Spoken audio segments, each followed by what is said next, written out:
Pillow Fight by Harry Benson.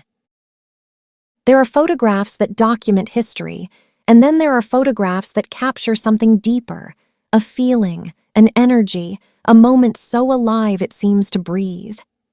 Harry Benson's Pillow Fight, taken in February 1964, is one of those rare images.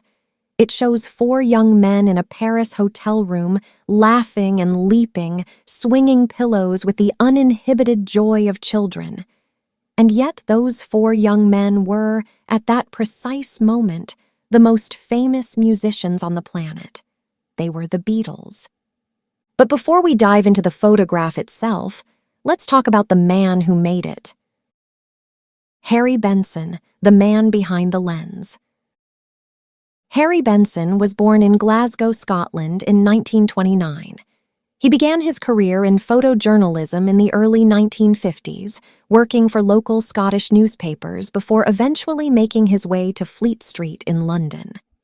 He was tenacious, curious, and had an extraordinary instinct for being in the right place at the right moment, a quality that would define his entire career. In early 1964, Benson was a relatively young staff photographer for the Daily Express when he was assigned, somewhat reluctantly from his own account, to follow a British pop group to America. He had hoped for an assignment in Africa, somewhere with what he thought of as real news. Instead, he got the Beatles. It was, as he would later admit, the luckiest break of his life. That trip, the Beatles' first tour of the United States, changed everything. Benson traveled with the band, gained their trust, and had extraordinary access that no photographer would ever replicate.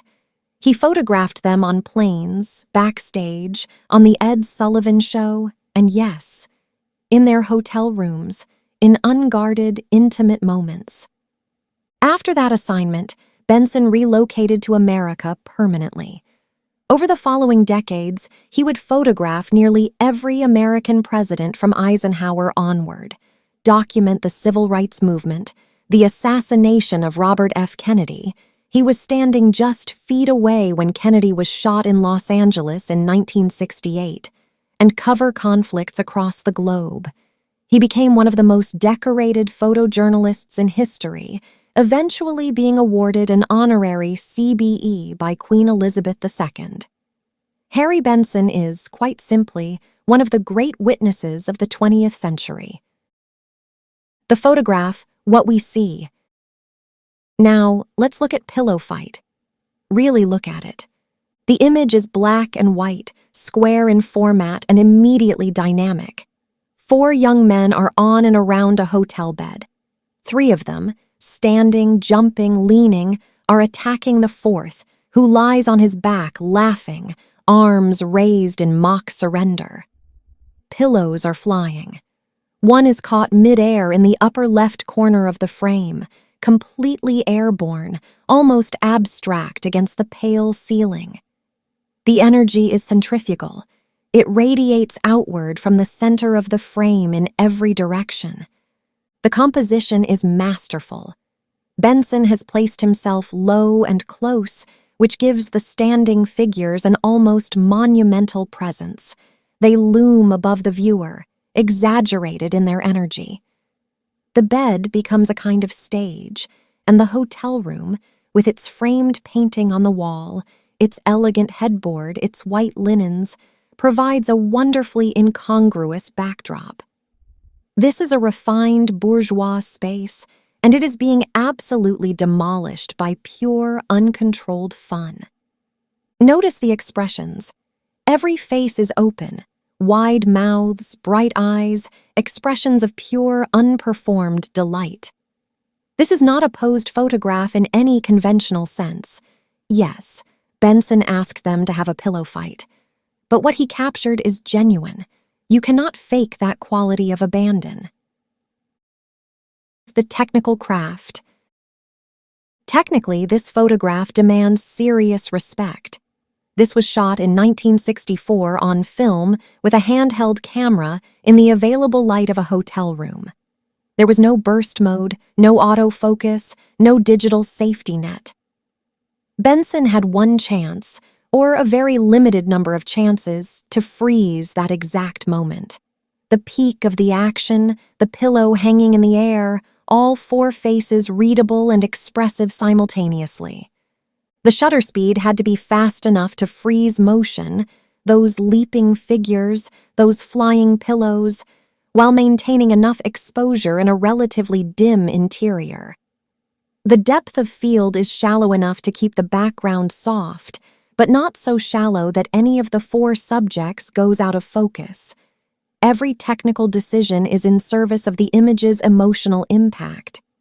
There's also something important to say about the square format. The image has a contained, almost theatrical quality, like a stage seen from the front.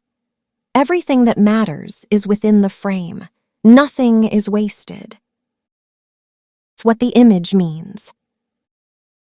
Beyond the craft, Pillow Fight resonates because of what it represents. February 1964 was the apex of early Beatlemania. These four young men from Liverpool had just performed on the Ed Sullivan Show to an audience of 73 million Americans.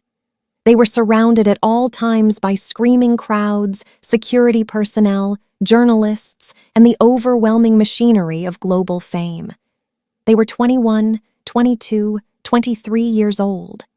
They were, in a very real sense, prisoners of their own success. And here, in a hotel room in Paris, just days before they flew to New York, Benson found them being boys.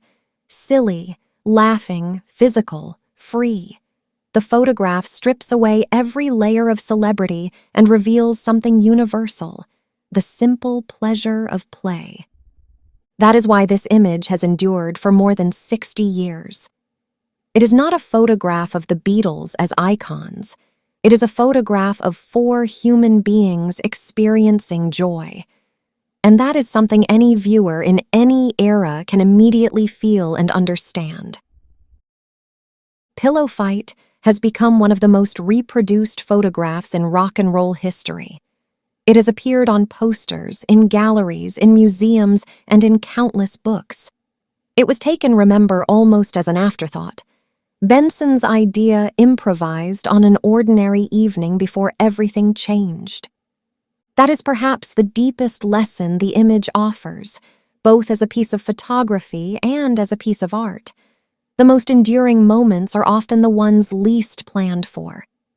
Harry Benson had the skill to recognize the shot, the instinct to ask for it, and the technical mastery to catch it at exactly the right fraction of a second. He was 34 years old. The Beatles were on the verge of conquering America.